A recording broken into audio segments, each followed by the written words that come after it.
Negosiasi adalah perundingan langsung antara kedua belah pihak yang bersengketa yang hasilnya merupakan kesepakatan. Bentuk hasil dari negosiasi ini adalah kesepakatan. Yang kedua ada mediasi. Nah, dalam mediasi ini perundingan ditengahi oleh pihak ketiga yang disebut dengan mediator. Nah, mediator ini sekarang banyak yang menyelenggarakan profesi mediator. Bisa di searching di internet atau di dunia maya nanti bagaimana mencari mediator. Kalau saya sendiri juga pemegang salah satu sertifikat mediator yang dikeluarkan oleh IMN itu.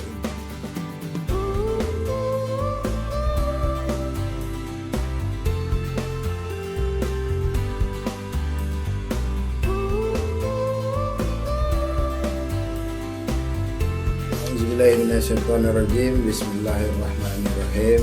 Assalamualaikum warahmatullahi wabarakatuh.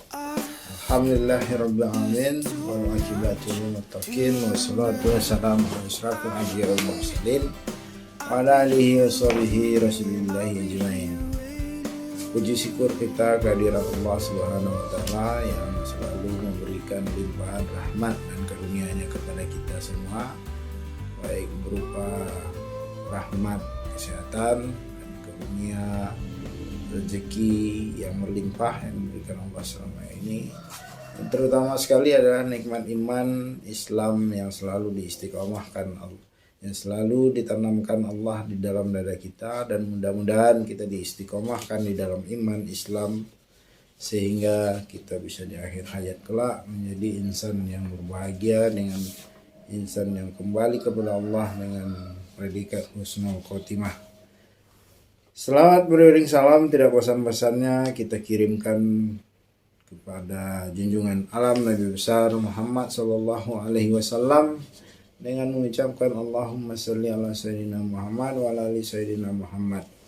Mudah-mudahan dengan banyaknya kita berselawat kepada beliau di yaumil mahsyar kelak, Allah izinkan beliau untuk memberikan syafaat kepada kita dengan mengakui kita sebagai umatnya dan memberikan segala bentuk pertolongan kepada kita, insan-insan yang selalu menjalankan risalah-risalah yang disampaikan oleh Rasulullah Muhammad SAW.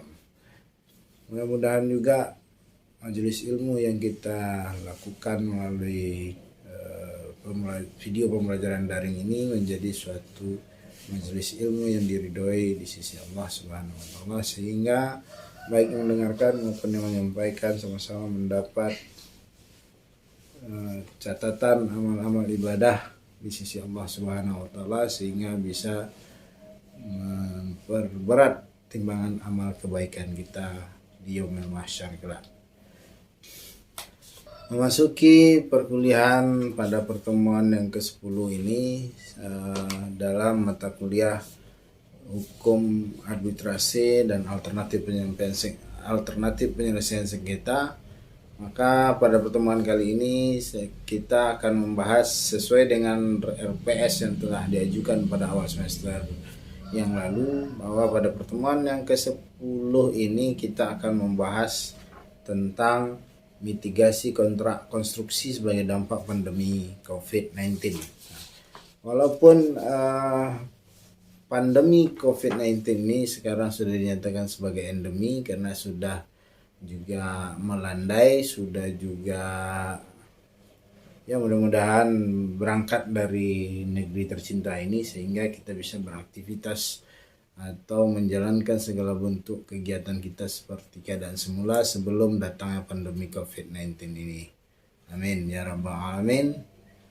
Dan terlebih lagi, kalau pandemi ini memang sudah dinyatakan berlalu, tentu perkuliahan bisa kita lakukan secara offline atau dengan tatap muka. Nah, karena ini masih dalam situasi pandemi atau endemi, maka dengan segala resiko yang ada atau dengan segala keterbatasan yang ada, kita hanya bisa melaksanakan perkuliahan daring melalui video pembelajaran seperti ini. Dan saya harap walaupun perkuliahan ini dilakukan secara daring atau dengan metode video pembelajaran seperti ini tidak mengurangi makna esensial dari suatu perkuliahan yang dilaksanakan dalam rangka mentransformasikan ilmu pengetahuan. Dan saya yakin sekali jika saudara-saudari menyimak apa yang saya sampaikan dalam video pembelajaran ini, pastinya akan mendapat suatu pembelajaran yang bermanfaat dari perkuliahan yang saudara-saudari ikuti. Nah, sesuai dengan judul yang sudah saya sampaikan bahwa kita akan membahas tentang mitigasi sengketa kontrak konstruksi sebagai akibat dampak pandemi COVID-19. Nah, sebelum kita lebih lanjut tentu kita perlu tahu dulu apa itu mitigasi sebenarnya. Karena masalah mitigasi ini sudah sesuatu hal yang lumrah atau yang sangat familiar kita dengar, tapi kadang-kadang sebagian dari kita mungkin tidak memahami apa itu makna mitigasi sebenarnya.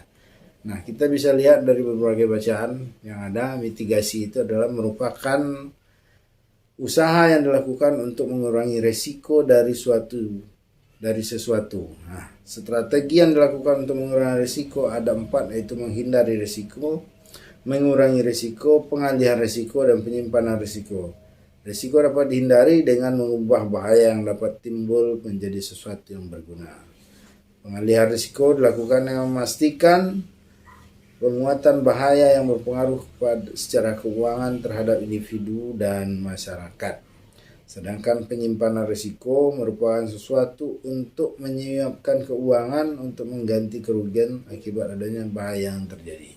Nah, ini secara umum apa itu mitigasi. Nah, mitigasi ini bisa juga kita artikan bahwa kita mencoba memetakan atau mengelompokkan apa yang akan terjadi ketika segala sesuatu yang kita perbuat ini berkaitan dengan suatu resiko yang tidak atau berada di luar kemampuan kita sendiri. Nah, ini ya yang disebut mitigasi. Nah, sekarang kita coba lihat apa itu risiko. Risiko merupakan kombinasi dari probabilitas suatu kejadian dan konsekuensi dari kejadian tersebut, dengan tidak menutup kemungkinan bahwa ada lebih dari satu konsekuensi untuk suatu kejadian, dan konsekuensi bisa merupakan hal yang positif maupun negatif. Ini mendapat menurut Shortridge yang dilontarkan pada tahun 2003. Nah, di dalam Vaughan itu definisi risiko juga diberikan ada 3 hal menurut Vaughan, itu 1978. Yang pertama, risk of the chance of loss. Risiko adalah kans kerugian. Risk is the possible of loss. Risiko adalah kemungkinan kerugian. Risk is uncertainty. Risiko adalah ketidakpastian. Nah, ini ada definisi-definisi yang disampaikan oleh para ahli tentang risiko. Nah, sekarang kita lihat tentang kontrak kerja konstruksi. Sekarang kita lihat kontrak kerja konstruksi. Nah, pekerjaan konstruksi adalah keseluruhan atau sebagian kegiatan yang mengikuti pembangunan, pengoperasian, pemeliharaan, pembongkaran, dan pembangunan kembali suatu bangunan. Kontrak kerja konstruksi adalah keseluruhan dokumen mengatur hubungan hukum antara pengguna jasa, borrower, dengan penyedia jasa, kontraktor dalam penyelenggaraan pekerjaan konstruksi. Nah, ini kenapa kita ambil judul ini tentang kontrak konstruksi, karena sebagaimana kita ketahui bersama, banyak terjadi pekerjaan-pekerjaan konstruksi yang pada akhirnya mangkrak, yang pada akhirnya juga terbengkalai, dan akhirnya juga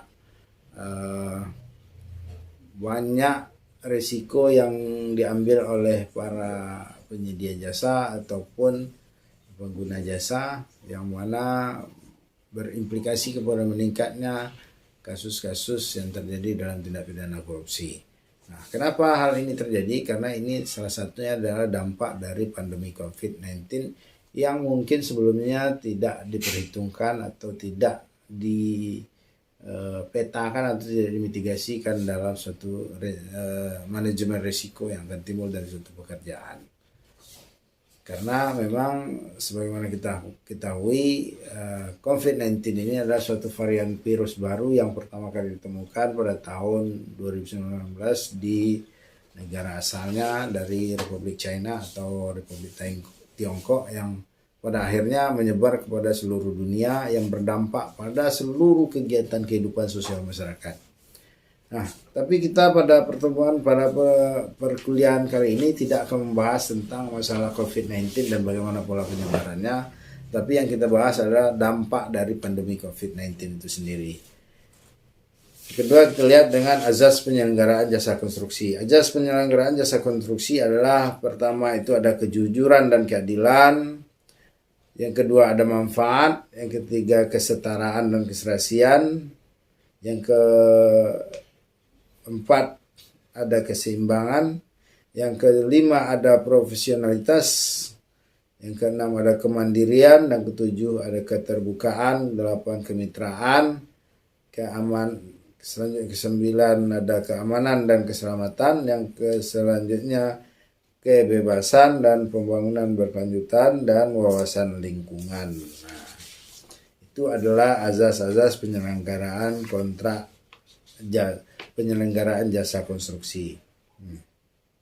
Kita lihat azas selanjutnya, ada azas kemitraan. Azas kemitraan adalah hubungan para pihak borrower dan kontraktor yang bersifat timbal balik, harmonis, terbuka, dan sinergis. Ini azas kemitraan dan partnership. Selanjutnya ada tentang kontrak privat. Kontrak konstruksi adalah kontrak yang berada di ranah hukum privat. Nah, ini sesuai dengan pasal 40 Undang-Undang Jasa Konstruksi. Ketentuan mengenai pengikatan di antara para pihak sebagaimana dimaksud dalam pasal 39 berlaku sesuai dengan ketentuan peraturan perundang-undangan yang mengatur mengenai hukum keperdataan, kecuali ditentukan di dalam undang-undang ini.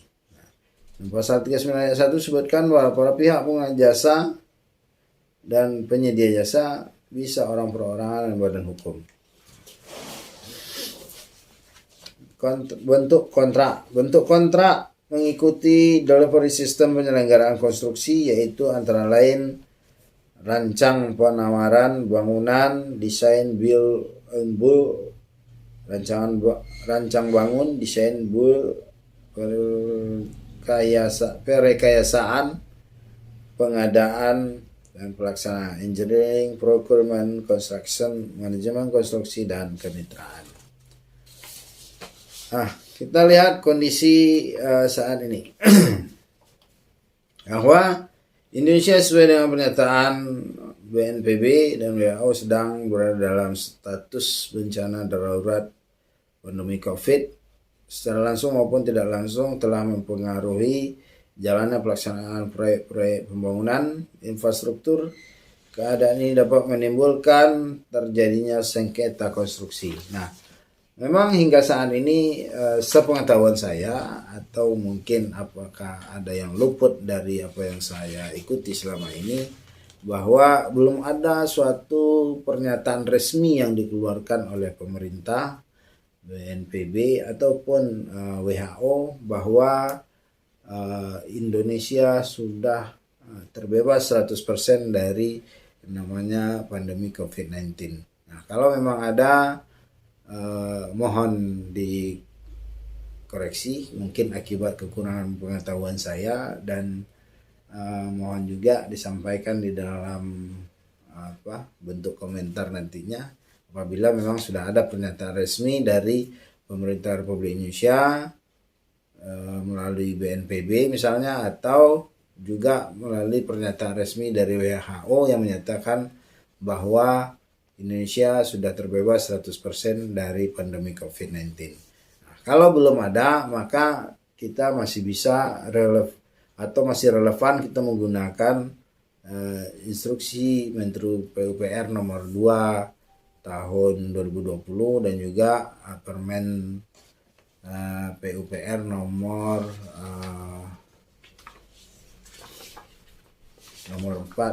7 tahun 2019. Nah, kita lihat apa dalam Yang dimaksud apa yang ditegaskan di dalam instruksi Menteri PUPR pada kita lihat instruksi Menteri PUPR nomor 2 tahun 2020 tentang pencegahan COVID-19. Maksudnya kita lihat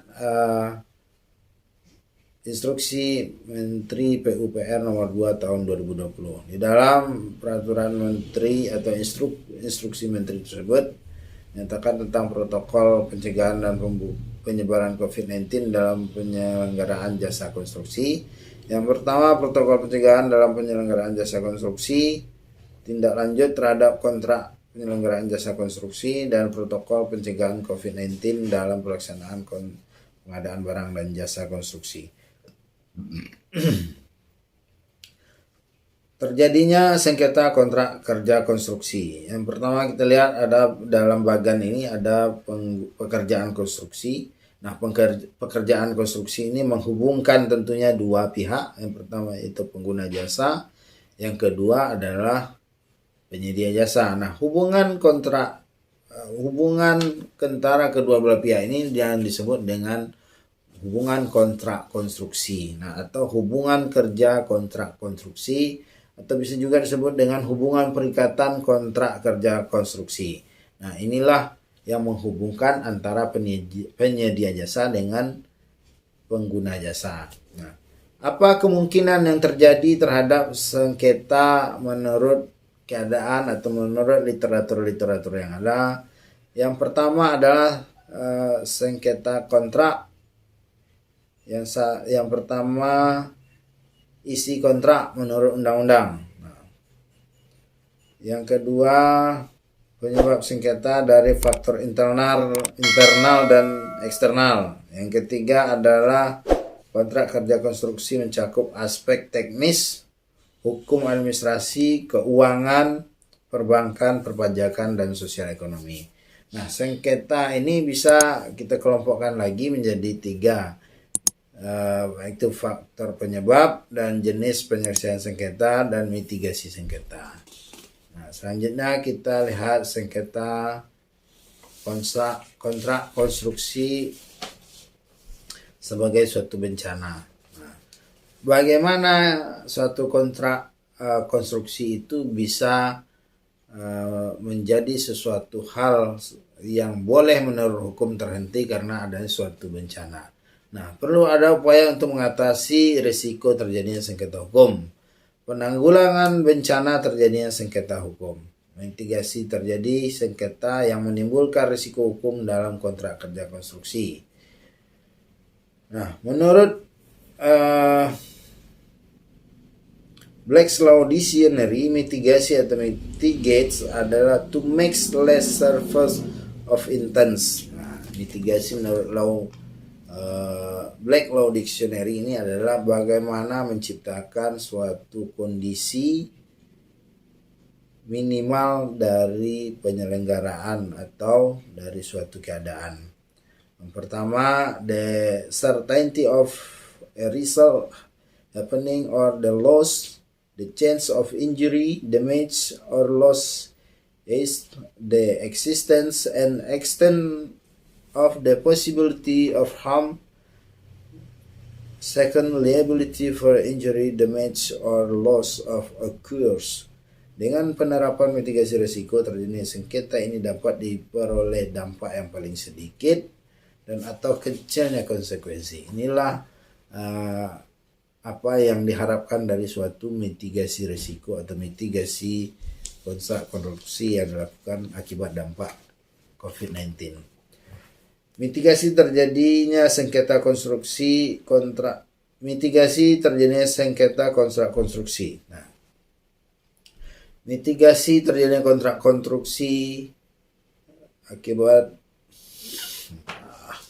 mitigasi terjadinya bencana sengketa ini dapat kita lakukan di dalam 3 hal. Yang pertama, kita lihat secara preventif. Yang kedua, kita lihat dengan pola korektif. Yang selanjutnya ada dengan cara adaptif.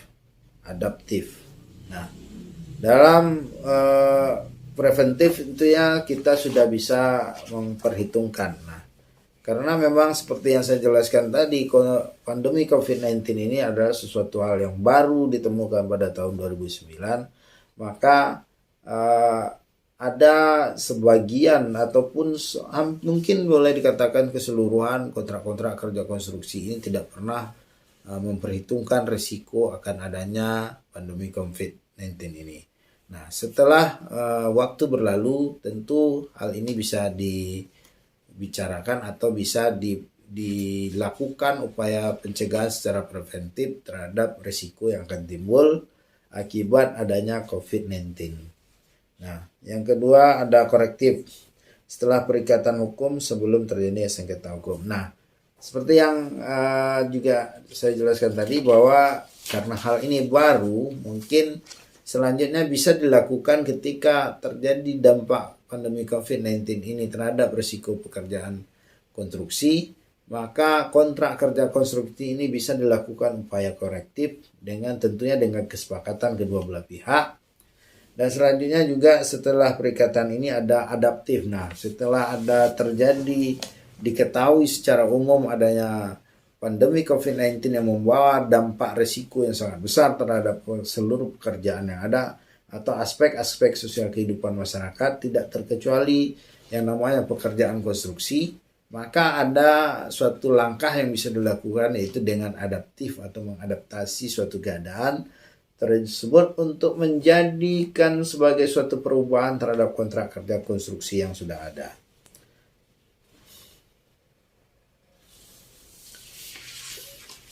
Nah, selanjutnya kita lihat tentang model kontrak konstruksi. Nah, pertama model kontrak konstruksi internasional.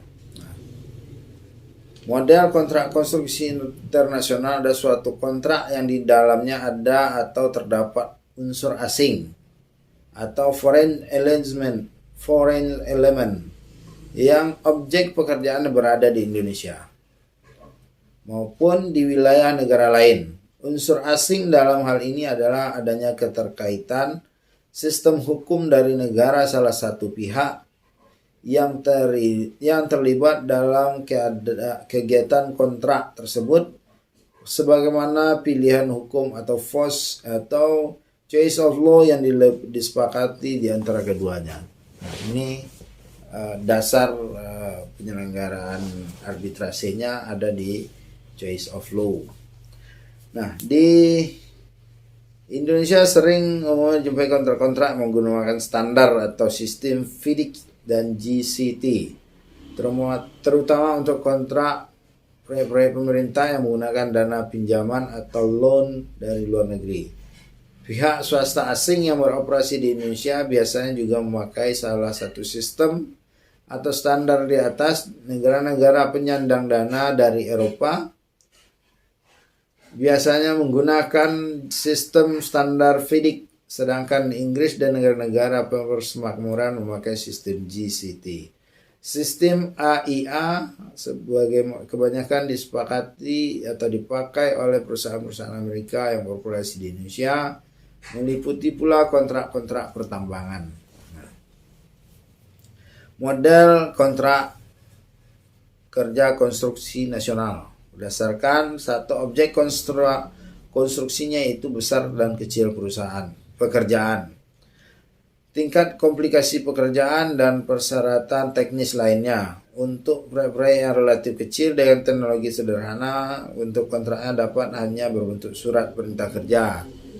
Akan tetapi apabila proyeknya berskala besar dan berteknologi tinggi, maka kontrak konstruksinya lebih lengkap.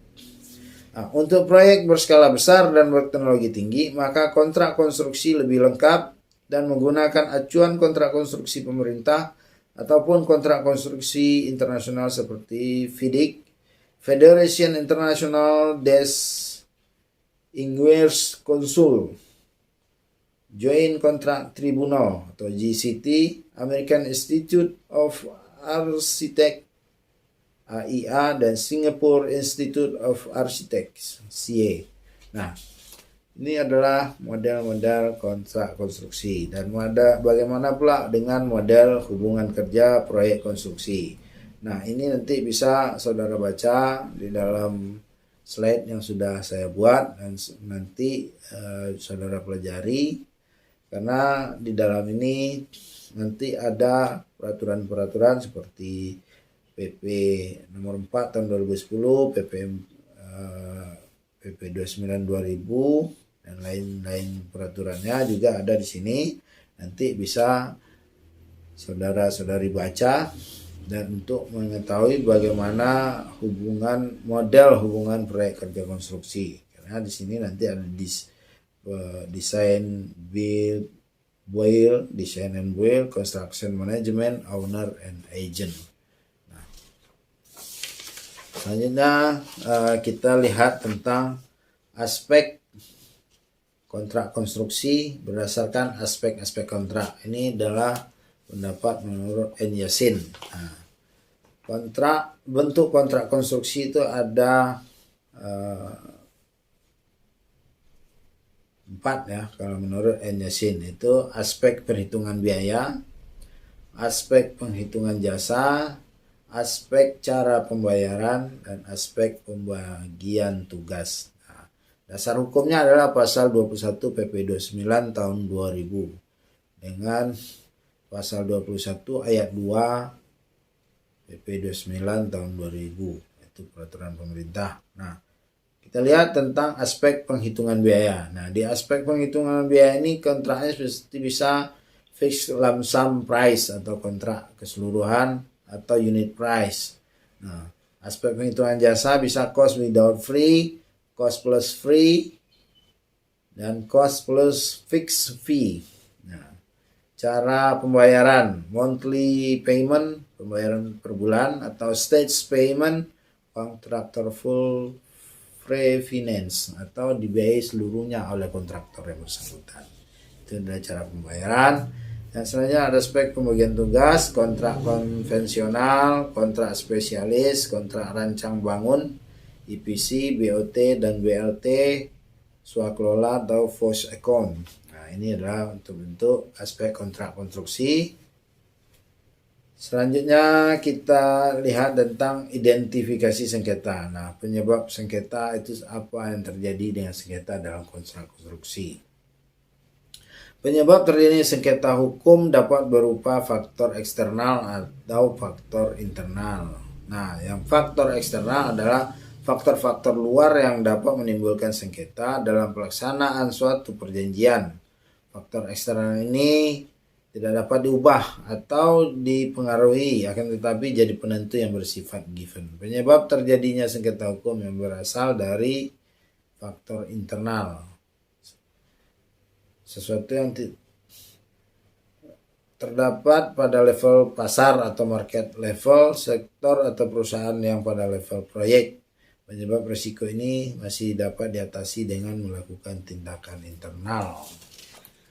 Nah, selanjutnya tentang identifikasi sengketa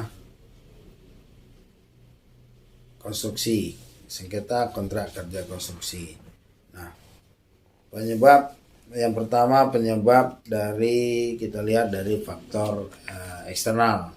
Yang pertama itu penyebabnya adalah ekonomi, sosial budaya, politik, pemerintah, alam, faktor alam atau cuaca, termasuk juga faktor pandemi COVID-19. Nah, ini adalah faktor penyebab sengketa yang terjadi yang akan berpengaruh terhadap perubahan biaya, perubahan waktu, dan perubahan lingkup pekerjaan.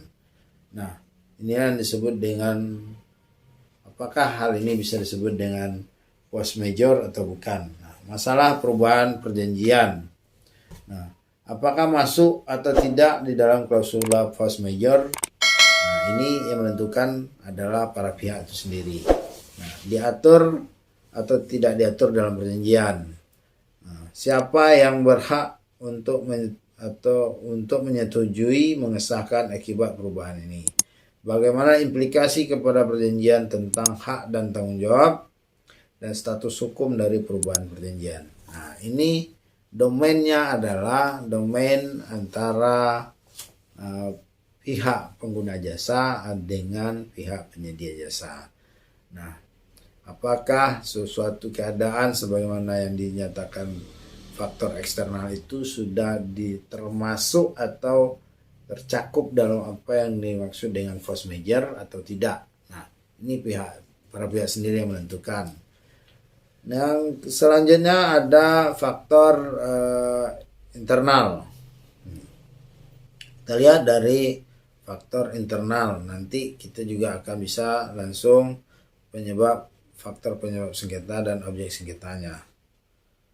Dan yang pertama adalah pihak pertama, yang kedua adalah pihak kedua, yaitu berakibat pada objek sengketanya adalah perubahan biaya, perubahan waktu, dan perubahan lingkup pekerjaan. Nah, ini masuk wan prestasi atau bukan. Nah, kemungkinan masalah yang ditimbulkan itu adalah diatur atau tidak diatur dalam perjanjian, siapa yang berhak untuk memerintahkan atau menyetujui atau mengesahkan, bagaimana implikasi kepada perjanjian tentang hak dan tanggung jawab, status hukum dari perubahan perjanjian. Selanjutnya tentang terjadinya sengketa atau penyelesaian sengketa kontrak. Nah, penyelesaian sengketa kontrak ini bisa juga dibagi ke dalam dua kategori, yaitu tentang penyebab internal dan penyebab eksternal. Nah, jika dalam penyebab internal, maka yang kepentingan langsung untuk penyelesaian sengketa tersebut adalah pihak pertama dan pihak kedua, yang juga bisa melakukan perubahan perjanjian, itu perubahan biaya, perubahan waktu, dan perubahan lingkup, yang juga akan berimplikasi kepada wan prestasi atau bukan wan prestasi, yang pada akhirnya menimbulkan sengketa. Nah, sengketa inilah yang akan diselesaikan oleh para pihak, apakah diselesaikan secara kekeluargaan atau diselesaikan melalui jalur hukum, baik litigasi, non litigasi maupun non litigasi. Nah, juga tentang penyebab eksternal, seperti yang disampaikan tadi, ada penyebab ekonomi, sosial, budaya, politik, pemerintah, cuaca, alam, atau pandemi COVID. Nah, perubahan yang terjadi adalah perubahan biaya, perubahan waktu, dan ruang lingkup perjanjian, sama dengan penyebab apa yang dilakukan penyebab internal tersebut tadi sebelumnya. Nah, ini juga akan berimplikasi kepada jenis sengketa, apakah ini termasuk force major atau bukan force major. Nah, perbedaan penafsiran inilah yang akan menjadi suatu sengketa yang pada akhirnya menyeret para pihak, baik pihak pertama maupun pihak kedua, untuk melakukan suatu penyelesaian sengketa yang terjadi, apakah dengan menempuh jalur penyelesaian secara kekeluargaan atau penyelesaian secara hukum yang bisa meliputi penyelesaian secara litigasi ataupun penyelesaian secara non litigasi. Nah, penyelesaian secara kekeluargaan sebenarnya juga bisa masuk ke dalam kategori penyelesaian secara non litigasi.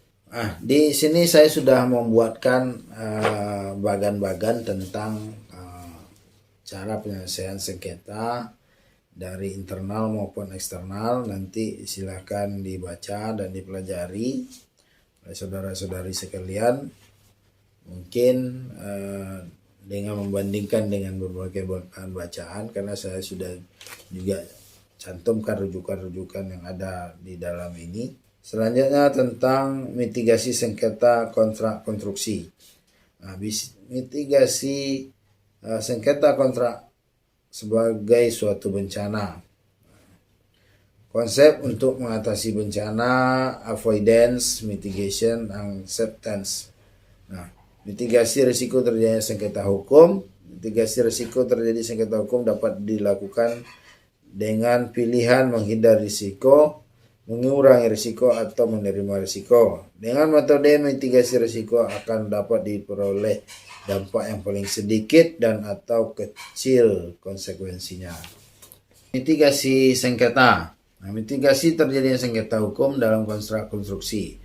Ini dapat nanti saudara baca, saudara lihat bagannya di dalam slide yang sudah dibagikan.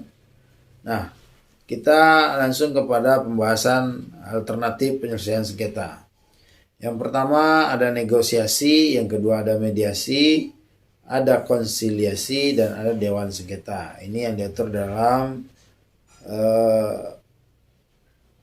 Pasal 6 ayat 1 Undang-Undang 30 tahun 1999. Nah, apa itu negosiasi? Negosiasi adalah perundingan langsung antara kedua pihak yang bersengketa. Negosiasi adalah perundingan langsung antara kedua belah pihak yang bersengketa yang hasilnya merupakan kesepakatan. Bentuk hasil dari negosiasi ini adalah kesepakatan. Yang kedua ada mediasi. Nah, dalam mediasi ini perundingan ditengahi oleh pihak ketiga yang disebut dengan mediator.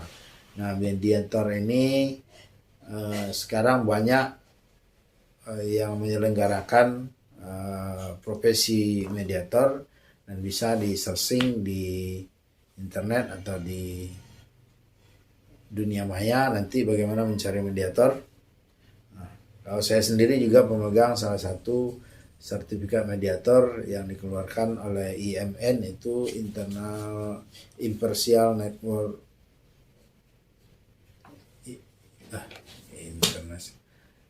oleh IMN, itu Impartial Mediator Network. Nah, yang mediator tidak memberikan opini dalam substansi sengketa. Hasil mediasi sama dengan negosiasi, yaitu berupa kesepakatan. Nah, konsiliasi. Konsiliasi yaitu perundingan ditengahi oleh konsiliator. Konsiliator dapat memberikan opini dalam substansi sengketa. Hasil konsiliasi adalah kesepakatan. Terus selanjutnya adalah dewan sengketa. Dewan sengketa dibentuk sejak dimulai kontrak. Ketetapan tentang dewan sengketa akan diatur dalam lebih lanjut dalam PP atau peraturan pemerintah. Putusan dewan sengketa tidak berkekuatan hukum. Artinya ini adalah alternatif penyelesaian sengketa di luar pengadilan yang bisa dipilih atau dilakukan oleh para pihak yang sedang terjadi sengketa. Nah, dari alternatif penyelesaian sengketa ini tidak satupun hasil dari penyelesaian tersebut berkekuatan hukum, tetapi hanya kesepakatan para pihak saja. Nah, selanjutnya identifikasi terhadap pasal kontrak sesuai dengan Permen atau Peraturan Menteri PUPR nomor 7 tahun 2019. Keadaan kahar. Nah, kita lihat dulu keadaan kahar menurut Permen nomor 19. Itu suatu keadaan yang terjadi di luar kehendak para pihak dalam kontrak dan tidak dapat diperkirakan sebelumnya, sehingga kewajiban yang ditentukan dalam kontrak menjadi tidak dapat dipenuhi. Contoh, keadaan kahar adalah tidak terbatas pada bencana alam, bencana non-alam, bencana sosial, pemogokan, kebakaran, kondisi cuaca ekstrim, dan penggangguan industri lainnya. Nah, di luar kehendak para pihak dalam kontrak, pihak pertama, pengguna jasa, kuasa pengguna jasa atau pejabat pembuat komitmen, PPK. Pihak kedua, penyedia jasa, yaitu direktur atau komisaris utama. Tidak dapat diperkirakan sebelumnya, bukan merupakan sesuatu yang dapat dimitigasi secara wajar dan tidak masuk dalam risiko kontrak yang diperhitungkan ketika penawaran. Nah, inilah salah satu yang terjadi dengan pandemi COVID, karena tidak pernah diperhitungkan risiko sebelumnya, karena juga belum pernah ada kejadian yang berpengaruh besar dampaknya seperti yang dialami oleh masyarakat seluruh dunia atau masyarakat global dengan adanya pandemi COVID-19. Nah, kewajiban yang ditentukan di dalam kontrak menjadi tidak terpenuhi, mengacu kepada kewajiban dalam ketentuan peristiwa dalam ketentuan kontrak yang berdampak akibat peristiwa ini tidak dapat dipenuhi. Nah, mitigasi terhadap dampak kejadian kahar sesuai Permen PUPR nomor 7 tahun 2019. Konsekuensi apabila peristiwa tersebut memenuhi keadaan kahar dalam kontrak. Yang pertama adalah perpanjangan waktu, bisa dilakukan baik dalam masa pelaksanaan maupun masa pemeliharaan, diberikan sebesar waktu yang dapat dibuktikan terlambat akibat keadaan kahar, dapat melewati tahun anggaran, disepakati oleh kedua belah pihak. Nah, kompensasinya adalah penambahan biaya diberikan terhadap penggantian biaya yang wajar untuk pekerja dalam keadaan kahar. Penambahan hanya untuk kerugian yang nyata berdasarkan bukti penunjang. Wan prestasi itu apabila gagalan salah satu pihak memenuhi kewajiban yang disebutkan dalam kontrak kahar. Kontrak bukan merupakan cedera janji wan prestasi jika disebabkan oleh karena keadaan kahar. Nah, artinya jika kegagalan para pihak itu akibat suatu keadaan yang diatur di dalam keadaan kahar, maka kegagalan para pihak dalam memenuhi kontrak tersebut tidak dapat dinyatakan sebagai suatu wan prestasi. Demikian penjabaran atau penjelasan tentang materi perkuliahan pada pertemuan kali ini. Mudah-mudahan apa yang disampaikan di dalam video pembelajaran daring ini dapat menjadi suatu ilmu yang bermanfaat bagi saudara-saudari sekalian dan bagi para sahabat-sahabat YouTuber yang mengikuti channel ini. Mudah-mudahan menjadi suatu penambahan wawasan terhadap hukum dan sehingga teman-teman atau sahabat-sahabat sekalian bisa menjadi melek hukum. Dan bagi kebetulan yang punya pengetahuan yang lebih paham tentang hukum khususnya ataupun dalam kontrak kerja konstruksi, saya tidak bermaksud menggurui, tetapi mudah-mudahan ini bisa menjadi suatu ajang diskusi bagi kita sekalian dan juga mungkin bisa menjadi suatu penambahan wawasan bagi saya khususnya. Karena saya sendiri tidaklah suatu orang yang sempurna yang mengetahui segala bidang hukum, aspek hukum, dan bukan pula orang yang anti kritik terhadap apa yang disampaikan. Mudah-mudahan jika menurut teman-teman saudara-saudari sekalian banyak manfaat yang bisa diambil dari video pembelajaran ini, silakan di-share sebanyak-banyaknya di dalam media-media sosial atau akun-akun medsos yang saudara-saudari miliki. Lebih dan kurang dalam penyampaian ini, mohon maaf. Billahi taufiq wal hidayah. Wassalamualaikum warahmatullahi wabarakatuh.